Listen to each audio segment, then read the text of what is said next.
오늘 본문은 예수님이 예루살렘에 가서 바리새인들, 유대인들과 논쟁한 내용입니다. 간단하게 말씀드리면 배경을 보면 예수님이 공생의 마지막 이제 초막절입니다. 예수님이 주 30년 6월절에 돌아가신 것으로 보면 29년 10월경에 있는 초막절입니다. 이제 공생애가 얼마 남지 않았습니다. 예수님이 마지막 초막절에 동생들이 초막절에 내려가서 사람 많은 데서 메시아인 것 드러내소서 왜 이 시골에 있습니까? 라고 하는 비아냥과 조롱을 들었지만 내 때가 안 됐다 그러고 안 내려가셨죠. 그게 지난주 이야기입니다. 그런데 오늘 본문에 보니까 형제들이 먼저 다 명절 지키러 갔는데 좀 늦게 가면 늦게 도착해서 명절도 제대로 지키지 못하게 되는 그러한 늦게 그것도 은밀하게 올라가십니다. 올라갔을 때 상황이 나오는데 먼저 우리가 왜 올라가셨는가 조금 이따 설명을 드리고요. 올라가셔서 어떤 문제가 생겼나 볼 때 분란이 일어나는 모습이 소개되어 있습니다. 명절 중에 유대인들이 예수를 찾으면서 그가 어디 있느냐 하는 내용이 나오는데 여기 유대인이라고 표현된 표현은 다 유대 당국자라고 아시면 됩니다.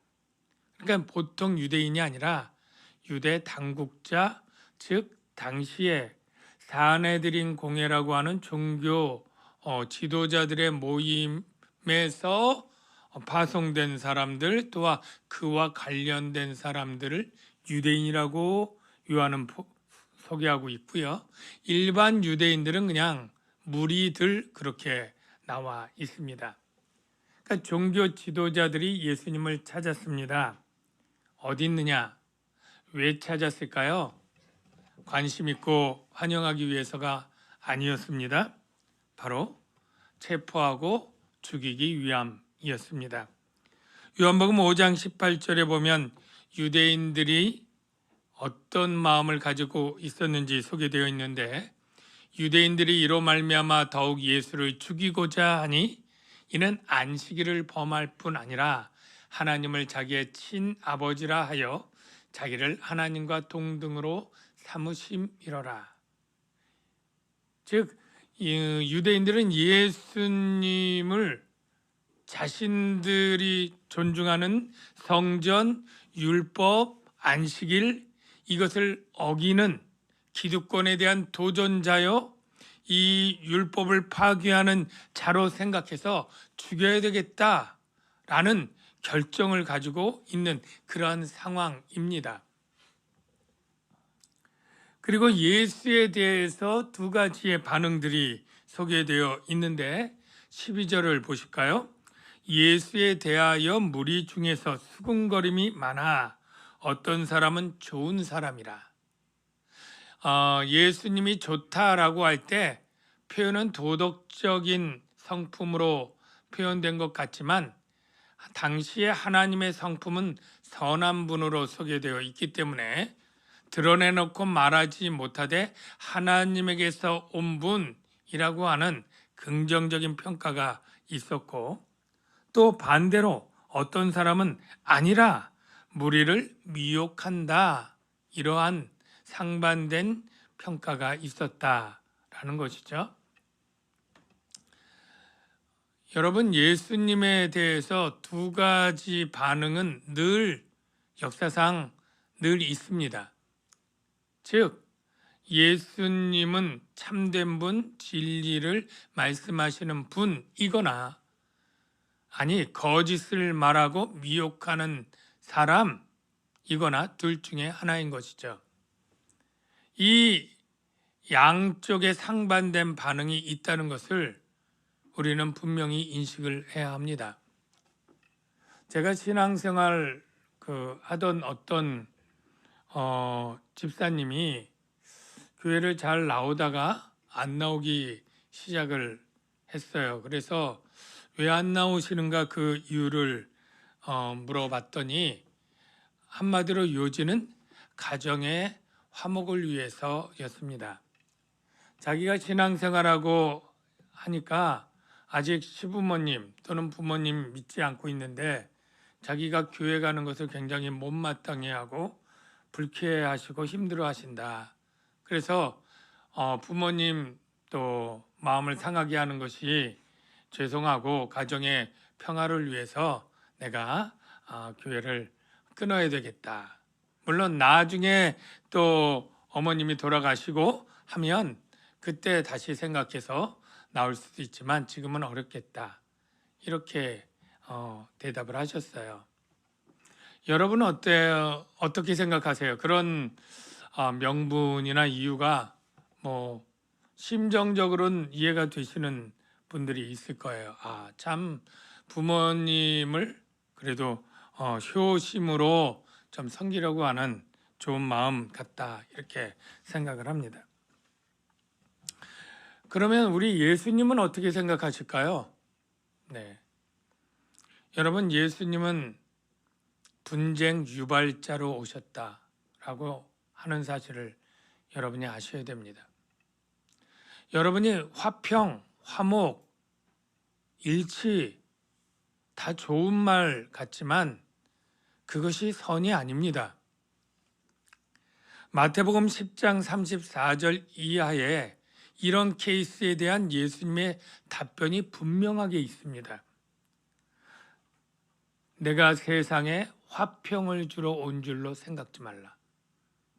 우리는 예수님이 화목, 화평을 위해서 오신 분이라고 생각을 하고 화평의 왕이라는 찬양 가사도 있는데 이게 뭔 소린가? 여러분 오해하지 마십시오. 예수님이 화평의 왕으로 오신 것은 하나님과 죄인의 화평이지 사람들이 성도들이 죄악과 불신과 사단과 화평을 말하는 게 아니지 않겠습니까? 세상은 뭐예요? 아직 하나님을 배역하고 사단의 종노릇 하는 세상입니다. 이 세상과 화평을 주러 온 것으로 착각하지 말라. 화평이 아니요? 뭐예요? 검을 주러 왔노라. 정확히 또 표현합니다. 내가 온 것은 사람이 그 아버지와 딸이 어머니와 며느리가 시어머니와 불화하게 하려 함이니. 여러분 물론 이유가 있겠죠. 사랑하고 가장 가까운 가족인데 하나는 예수님이 선한 사람이다. 하나는 예수님이 거짓말장이다. 라고 할 때 어떻게 해야 되느냐? 가족의 화목이 더 중요하니까 양보하고 타협하는 게 하나님이 선이라고 말하지 않습니다. 37절 38절에 이렇게 이어집니다. 아버지나 어머니를 나보다 더 사랑하는 자는 내게 합당하지 아니하고 또 자기 십자가를 지고 나를 따르지 않는 자도 내게 합당하지 아니하니라. 여러분 우리가 가족 돌봐야 되고 부모를 공경하라고 주님 가르쳐 줍니다. 그러나 하나님보다 앞설 수는 없어요. 우리를 지으시고 우리를 창조하시고 우리를 먹이시고 기르시고 우리에게 영원한 생명을 주실 하나님보다 이 세상의 그 어떤 존재도 앞설 수 없는 거예요. 심지어 나 자신보다 앞서는 것이 하나님 아닙니까? 여러분이 십자가를 진다고 하는 표현들 우리가 쓰잖아요. 그 십자가가 무엇입니까? 진짜 십자가라고 생각하는 분은 없을 것이고 참 예수 믿을 때 당하는 고난과 어려움이라고 생각할 거예요. 근데 그 어려움과 고난이 우리 한국의 그리스도인들 어디에서 올까요? 주일날 시간 하나님께 드려야 되는 것, 헌금 드려야 되는 것, 다 그것 어려움일 수 있는데 가장 힘든 것은 믿지 않는 사람들과의 결별 아니겠습니까? 저도 믿는 가정에서 신앙생활 시작한 것이 아니기 때문에 제가 신앙생활 시작할 때 저희 가족들 다 예수님 안 믿고 유교적, 불교적 그런 가정에서 살았기 때문에 제사 문제, 뭐 이런 가족 모임의 분위기 문제 이런 것이 참 힘들었습니다. 그리고 제가 대학교에 지냈던 친구들 다 믿지 않는 친구들 참 많았으니까 제가 나중에 신앙은 뜨거워져서 신학을 한다고 할 때 친척들 친구들 다 안타까워하면서 재밌는 친구 놓쳤다고 억울해했습니다. 여러분들 가운데도 신앙생활할 때 힘든 게 내가 친하고 사랑하는 친구인데 단 예수만 안 믿어서 그런 가족들 그런 사람들과 신앙적인 얘기 나올 때 서로 상반된 입장에서 서로 의견 충돌이 일어나고 논쟁이 될 수밖에 없어서 깊은 대화는 할 수 없고 그냥 서로 화목하게 지날 이 표면적으로 흐르는 그러한 대화만 하다가 말게 되는 정말 속을 터놓고 믿음과 신앙이 있는 나와 근본적으로 다르기 때문에 깊은 교제에 들어가지 못하는 그러한 것들 경험할 텐데요. 이게 바로 우리 그리스도인이 져야 될 또 하나의 십자가라고 저는 생각을 합니다. 주님이 자기 십자가를 지고 나를 따르지 않는 자도 내게 합당치 아니하니라 라고 말할 때 우리가 져야 될 십자가는 믿지 않는 사랑하는 이들과 함께하지 못하는 것, 이게 감당해야 될 십자가예요. 고린도 후서 6장 14절에 사도 바울이 이런 상황에 교회 편지를 이렇게 썼습니다. 너희는 믿지 않는 자와 멍에를 함께 매지 말라. 의와 불법이 어찌 함께하며 빛과 어둠이 어찌 사귀며 그리스도와 벨리알이 어찌 조화되며 믿는 자와 믿지 않는 자가 어찌 상관하며 하나님의 성전과 우상이 어찌 일치가 되리요. 여기 좋은 단어들 많잖아요. 일치, 사귐, 조화, 함께함. 참 좋은 것이잖아요. 그러나 누구와 함께하느냐? 이게 중요한 거죠. WCC라고 하는 단체를 여러분 중에 아시는 분들이 그래도 꽤 있으리라 생각이 되는데요. 이건 세계 교회 협의회입니다.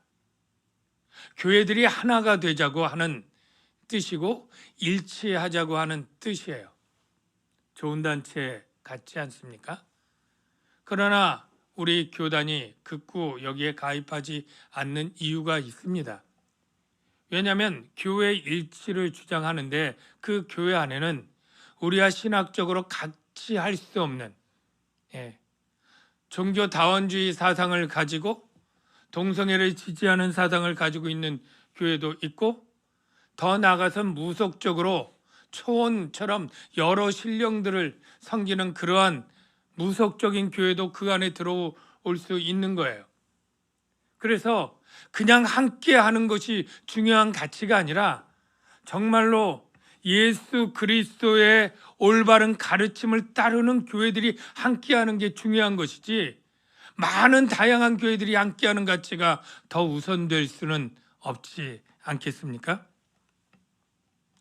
사랑하는 성도 여러분, 우리가 분명히 세상에 나가면 우리는 논란의 중심이 되고 논쟁을 유발하는 자가 될 거예요. 예수님이 그랬던 것처럼 우리가 예수 그리스도의 신앙이 분명하면 분명할수록 빛이 밝으면 밝을수록 어둠이 더 선명하게 드러나는 것처럼 우리가 그리스도인의 삶을 더욱 살려고 할 때에 우리를 조롱하거나 반대하는 이들이 반드시 있게 되고 많아질 수 있다는 것 우리가 분명히 알아야 됩니다. 그러나 여러분 두려워하지 마시고 그렇기 때문에 타협하거나 양보해서는 안 됩니다. 이것은 우리가 감당해야 될 십자가라고 여러분 분명히 아시기를 주의 이름으로 축원합니다. 예수님이 안 가겠다고 하셨다가 가게 된 것을 지난번에 설명을 드렸죠. 왜 안 가겠느냐 하면 이 초막절은 하나님이 빠진 초막절이고 하나님이 없는 초막절은 명절이 될 수가 없기 때문에 예수님은 내 때가 되지 않았다고 하고 참된 하늘나라의 명절을 염두에 두고 말씀을 하신 거예요. 아니 그러면 가지 말아야지 왜 가셨느냐? 바로 이유가 있습니다. 바로 14절에 이미 명절의 중간이 되어 예수께서 성전에 올라가사 가르치시니, 명절의 중간에 올라갔다는 건 이미 명절을 온전히 지킬 수 없는 거예요. 그러니까 명절을 지키러 올라간 것은 아닙니다. 무엇 때문에요? 가르치기 위해서. 예수님의 공생애가 얼마 남지 않았을 때 그래도 자신을 조롱하고 배척한 유대인들, 심지어는 자신을 죽이려고 하는 사람들이 있는 그 무리들에게 진리를 가르치기 위해서 가신 거예요. 그런데 그 진리를 가르쳤을 때의 유대인들의 반응은 굉장히 당혹스러운 그런 반응입니다. 15절을 볼까요? 유대인들이 가르침을 받은 후에 이렇게 반응을 하는 거예요. 놀랍게 여겨 이르되 이 사람은 배우지 아니하였거늘 어떻게 그를 아느냐. 여러분, 요 해석을 할 때 참 긍정적으로 해석하기가 쉽습니다. 와, 대단하네. 글도 모르고 배우지도 않았는데 어떻게 저렇게 놀라운 말씀을 하실까라는 감탄과 경이로운 반응이 절대 아닙니다. 그렇게 오해하기가 쉬워요. 이 말은 그 예수님의 말에 대해서 정면으로 반박하는 거예요. 첫째, 배우지 않았다. 이게 무슨 뜻이냐면 당시 이 랍비들은 회당에서 성전에서 가르치는 이 사람들은 최소한 정식 교육이 있었습니다. 그 교육이 아주 훌륭한 랍비들 밑에 가서 5년이고 10년이고 그 가르침을 배우는 거예요. 그리고 나서 그들이 가르칠 때는 이렇게 꼭 시작을 했다 그래요. 예. 랍비 엘르아살이 말씀하시기를, 또는 랍비 가말리엘 교법사가 말씀하신 바에 의하면, 이러면서 그 권위에 빗대어서 자기가 강의를 시작하고 설득을 하는 거예요. 왜 우리 목사님들도 설교할 때 그러잖아요. 어느 신학 교수가 말씀하기를 이렇게 해석을 하셨다. 또는 칼빈이 이렇게 말씀을 했다. 왜 믿지 않는 사람들도 논어에 보면 맹자가 말씀하길 이러면서 어떤 주장을 하기도 하듯이, 그런데 예수님은 전혀 다른 거예요.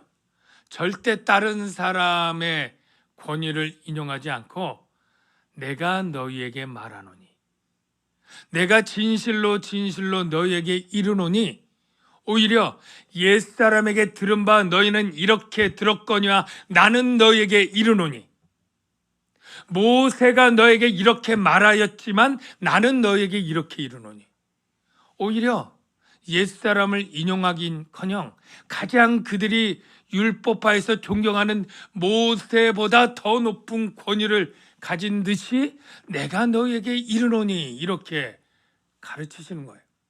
그러니까 아니 이 사람은 오늘날로 말하면 대학도 안 나오고 학위도 없고 경력도 없고 아무것도 아닌데 무슨 자격으로 배우지도 않았는데 어떻게 글을 안다고 지금 설교를 하고 있는 거냐.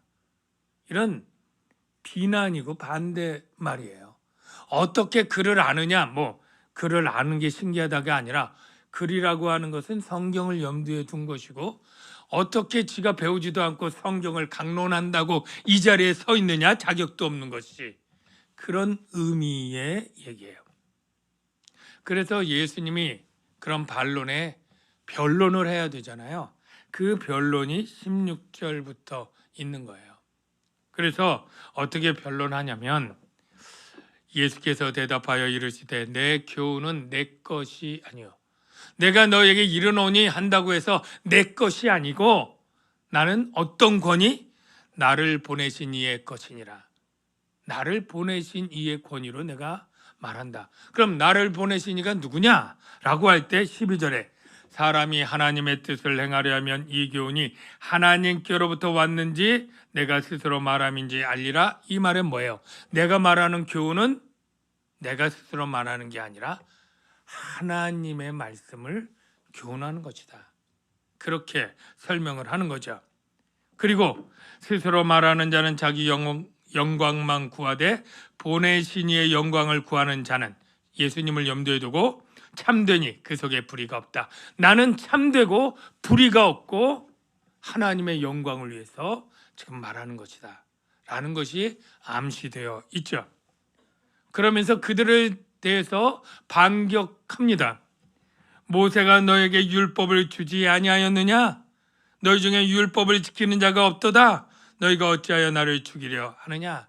오히려 너희들은 율법을 의지해서 가르치고 주장하고 행하지만 너희는 율법을 지키지 않고 있다. 그 단적인 게 뭐냐면 나를 죽이려 하는 거다. 그렇게 설명을 하는 거죠. 그러니까 그들이 펄쩍 뛰면서 무슨 정신 나간 소리를 하냐? 우리가 언제 너희를 죽이려 하느냐? 그렇게 얘기를 하니까 예수님이 베데스다 연못에서 38년 된 불치병자 고친 사건을 염두에 두고 그들이 율법을 어기는 것을 설명해 줍니다. 21절부터 24절은 그 사건을 염두에 두고 한 설명인데요. 보십시오. 예수께서 대답하여 이르시되 내가 한 가지 일을 행하매 이 한 가지 일이 베데스다 연못에서 38년 된 불치병자를 고친 일을 말합니다. 너희가 다 이로 말미암아 이상히 여기는도다. 모세가 너희에게 할례를 행하으니 그러나 할례는 모세에게서 난 것이 아니요 조상들에게서 난 것이라. 그러므로 너희가 안식일에도 사람에게 할례를 행하느니라. 자, 모세가 율법을 범하지 아니하려고 사람이 안식일에도 할례를 받는 일이 있거든. 내가 안식일에 사람의 전신을 건전하게 한 것으로 너희가 내게 노여워하느냐? 자, 이 사건이 안식일에 베데스다 연못에 38년 동안 걷지 못하는 이 사람을 건강케 치료해주고 바로 그날 자리를 들고 걸어가게 한 사건을 염두에 두고 지금 말하는 거예요. 자, 그때 이것을 다 안식일을 어겼다고 지금 율법을 어겼다고 지금 비난하고 죽이려고 한 빌미가 된 사건이에요. 이게 너희가 율법을 잘못 지키는 거다라고 지금 반론하는 거예요. 논리가 어떻게 되는지 봅시다. 자, 안식일을 지켜서 일하지 말라.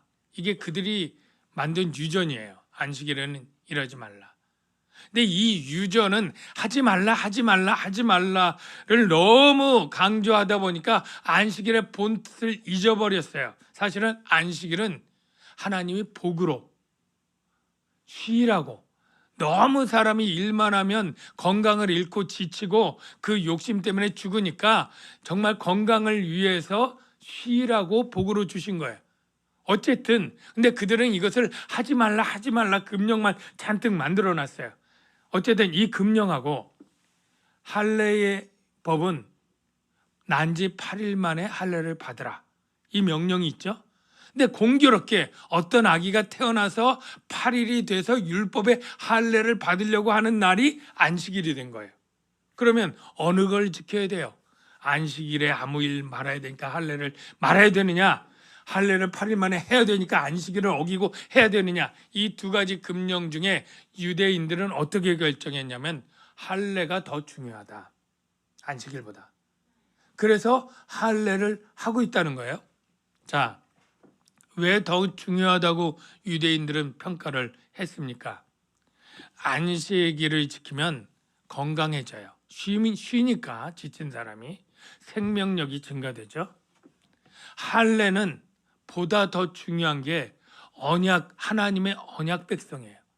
언약 백성의 표식인 할례를 안 하면 언약에서 끊어지는 거예요. 끊어지는 것은 바로 생명을 잃는 거나 마찬가지입니다. 바로 그렇기 때문에 안식일에도 생명이 더 중요하기 때문에 할례를 행한다면 바로 예수님이 직접 안식일에 생명을 위해서 쉬라고 하는 그것보다 훨씬 직접적으로 38년 동안 병으로 거의 지옥 맛을 경험하면서 죽음을 앞두고 있는 이 죽음의 사람을 치료한 것은 당연히 할 수 있는, 할례를 할 수 있다면 이건 당연히 할 수 있는 것 아니겠습니까? 그럼에도 불구하고 그들은 공의로 판단하지 못하고 외모로 판단해서 죽이려 한다는 거예요. 뭐예요? 공이면 하나님의 뜻이 공인데 지금 그들은 외모를 보고, 예수님이 외모가 어땠습니까? 학력도 없죠. 학위도 없죠. 시골뜨기죠. 목수의 아들이죠. 그가 대제사장 가문이나 율법사의 가문이라면 아마 존중했을지 모르지만 전혀 그런 것이 없는 그러한 외모를 보고 하나님의 뜻에 옳고 그른지를 따지지 않고 공의를 보지 않고 죽이려 하고 비난하는 이것에 대해서 책망하는 것이죠. 내용 설명을 여러분이 다 이해가 되었을 거예요. 그러면 이제 제가 마지막으로 한 가지 생각해 보는 것은, 예수님은 이렇게 반대가 많고 죽이려고 하는 이 사람들이 있는 이 예루살렘에 왜 굳이 가셔야 됐는가라는 거예요. 왜 가셔야 됐다고요?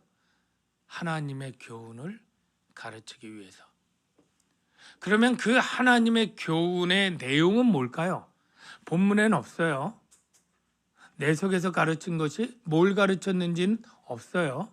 원천이 하나님의 교훈이다라고만 소개되어 있어요. 자, 그러면 여러분 추측해 봅시다. 예수님은 뭘 가르쳤을까요? 하나님의 교훈을 가르쳤다고 하는데 무슨 내용을 가르쳤을까요? 저는 분명히 요한복음 6장에 예수님이 피를 토하듯 강조했던 그것, 바로 내 아버지의 뜻, 그걸 가르쳤다고 믿습니다. 요한복음 6장 39절 40절을 보면 예수님이 내 아버지의 뜻을 가르쳐요. 나를 보내신 이의 뜻은 내게 주신 자 중에 내가 하나도 잃어버리지 아니하고 마지막 날에 다시 살리는 이것이니라. 내 아버지의 뜻은 아들을 보고 믿는 자마다 영생을 얻는 이것이니. 여러분, 전에도 들었고 지금도 들으니까 뭐 중요해 보이는데 그렇게 중요하게 안 생각되는 분이 있을 거예요. 여러분, 이거는 정말로 놀라운 말씀이에요.